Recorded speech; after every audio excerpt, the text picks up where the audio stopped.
Tere, kallid kuulajad ja lugupeetud komisjon. Nagu öeldi, on Eliis tõesti ebatavalisest pärmist ja tema ensüümist. Miks ma üldse valisin selle uurimustöö, oli sellepärast, et kogu see valdkond enamasti kuulub biokeemia alla. Ehk siis teadusharu, mis siis uurib keemilisi reaktsioone organismides. Ja see on minu jaoks nii põnev, kuidas pärmides, bakterites, aga meie koduloomades ja meis inimestes need keemilised reaktsioonid on peaaegu identsed. Ja just see, et kuigi me väliselt nii palju erineme, me oleme pisikeste molekulide tasandil nii sarnased. Ja minu uuritav objekt siis oligi ebatraditsiooniline pärm. See tähendab seda, et ta on palju ürgsem kui näiteks väga laialt kasutatav pagaripärm, ka teised pärmid, mida kasutatakse toiduainetehnoloogias. Ja nendel ebatavalistel pärmidel võivad olla omadusi, mida näiteks praegu kasutavatel pärmidel ei ole. Ehk me saaksime oma tööd tehnoloogilisi meetmeid teha palju efektiivsemaks. Ja enamasti pärme tegelikult kasutatakse just enda ensüümide tõttu. Ehk siis sellised valgulised molekulid, mis aitavad läbi viia reaktsiooni.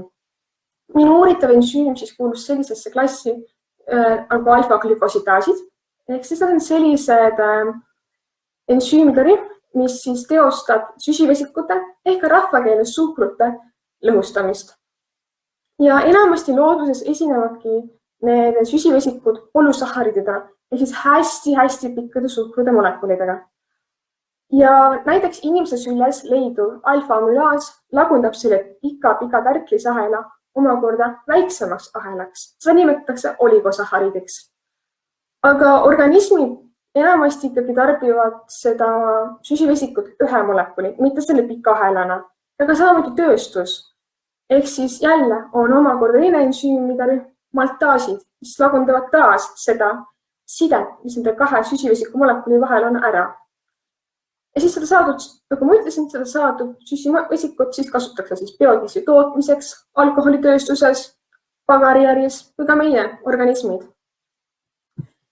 Ja täpsemalt jagunevad alfa-glükosidaasid kahte rühma, on maltaasid ja isomaltaasid.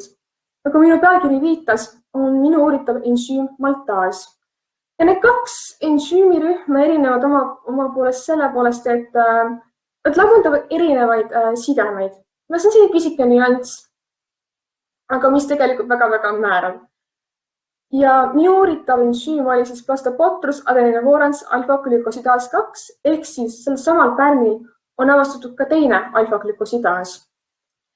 Ja nagu enne viitasin, nad teostavad peamiselt siis seda lõhustamisreaktsiooni suhkru ahelate vahel ehk hüdrolüüsi. Aga mõned alfa-glükosidaasid suudavad ka teha vastupidist reaktsiooni lisaks hüdrolüüsile ja võivad suhkrujääke hoopis ka omavahel liita. Seda nimetatakse transglükosüülimiseks. Nagu te näete siin all mudelil, et see orange backman nii-öelda, mis sümboliseerib maltaasi, liidab praegu siin kaks lauasuhkru isomeri omavahel kokku. Lauasuhkur iseenesest on diissahharid, koostab 2 suhkrujäägist ja tekib trisahharid, ehk siis 3 suhkrujäägist koostav süsivesik. Ja transglükosüülimist saaks neist kasutada ära selliste suhkrute tootmiseks, mis on praegu väga kallid. Näiteks 1 gramm panoosi maksab ligikaudu 3000 €. Ja ka selliste suhkruahelate tootmiseks, mida inimese ensüümid pole võimalik lagundada, aga kuna neil on magus maitse, inimesed ikka tarbiksid neid. Ja kuna see ensüümid ei lagunda neid, on neid väga madal kaloorsus, kuid neid lagundavad meie soolestikku bakterid. Ehk näiteks peale antibiootikumi kuuri võiksid inimesed tarbida rohkem sellised pika ahelad suhkruid, et taastada oma normaalne bakteriaalne koostis soolestikus. Ja nagu ma viitasin, et kuna on tegu ebatavalise pärmiga ja siis võiks tema ensüüm ka olla ebatavaline. Ja minu uurimuse tulemust tuligi see välja. Esiteks, valgujärjestusanalüüsil tuli välja, et varasemalt ei ole kirjeldatud sarnaseid ensüüme. Ehk me ei saa eriti võrrelda seda ensüümi teiste ensüümidega ning seetõttu võib olla omadusi, mida praegu ei teata, mida saaks ära kasutada.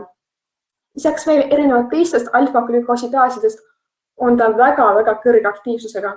Ehk siis 100 ühikust lagundatav suhkrute arv on kõrgem näiteks teiste bakteriaalsete alfa-glükosidaasid. Lisaks suudab ta laguneda saharoosi ehk siis lauasuhkrut päris kiirelt. On meil avastatud, et on teatud ained, mis aktiveerivad ensüümi tööd, et ensüüm teeb oma ülesannet veel kiiremini. Alfaglükosiidaasidel ei ole eriti neid kirjeldatud, aga mõned on. Ja seetõttu uurisin ka, et kas potentsiaalselt võiks olla mingisugune metallijoon ning tuli välja, et mangaanil võib olla, kuid see on küsimus, mida võiksid tulevased uurimisgrupid tähemalt uurida laiema kontsentratsiooniga. See tekitas küsimusi meis isega, mis täpsemalt juhtus. Ning puhvrid on sellised ained, mida kasutatakse lause pH kindlaks hoidmiseks, sest ensüümid töötavad ainult kindlas pH-s.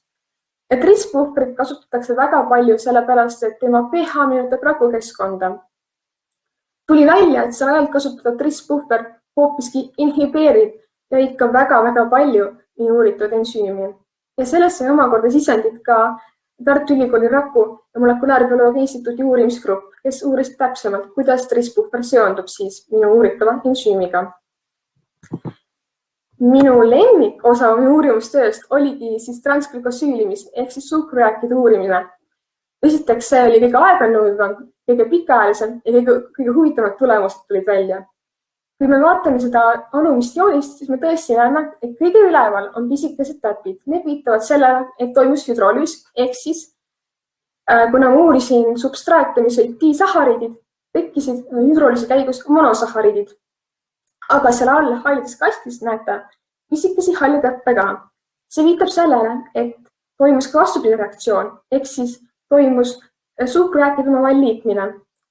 Ja visuaalanalüüsil võin oletada, et tekkisid sellised suhkrud, mida kas ei olegi võimalik tööstuslikult toota või on väga-väga haruldased. Aga see on ka koht, mida peaks täpsemalt uurima. Kokkuvõtteks ma uurin siis ebatavalist pärmi ja tema ebatavalist ensüümi alfaglükosidaasi, mis siis teostab hüdrolüüsreaktsiooni ehk lagundab suhkruid. Ta on omapärane ensüüm, sest tal on väga kõrge aktiivsus. Tal potentsiaalselt leidub aktivaatorid, mida enamasti selle ensüümi perekonnal ei ole. Ta inhibeerib väga populaarne puhver ning ta on transglükosüülimisvõime, mis jälle ei ole väga tavaline alfaglükosidaaside puhul. Aitäh kuulamast ja ma sooviksin tänada oma bioloogiaõpetajat Saima Kaarlat, Tartu Ülikooli molekulaar- ja rakubioloogia instituudi dotsenti Triinu Isnapuud.